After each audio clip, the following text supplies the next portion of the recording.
هغه ځوان به د الله جل جلاله له رحمت څخه برخمن وي چې له فحشا څخه ځان لرې ساتي، په داسې حال کې چې هغه ته زمینه برابروي او هیڅ شی یې مانع نه وي، بلکې یوازې د الله جل جلاله ویره یې په زړه کې وي او د الله جل جلاله د دوستۍ پروا لري.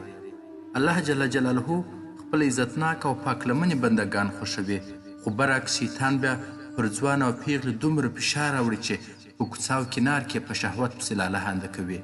شهوت پرستی او فحشا هغه ناقص عمل دی چې ټولنه له ډیرو جرایمو سره مخ کوي. شهوت د بې عزتۍ لامل کیږي.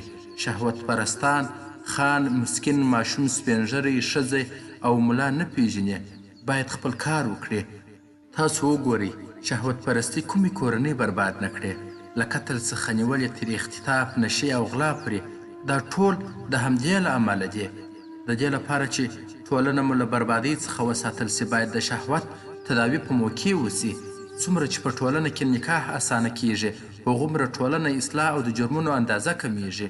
هغه څوک چې نکاح یې سخته کړې، هغه داسې دی لکه د حضرت محمد صلی الله علیه و آله وسلم د لارښوونو پر ضد چې ولاړ وي.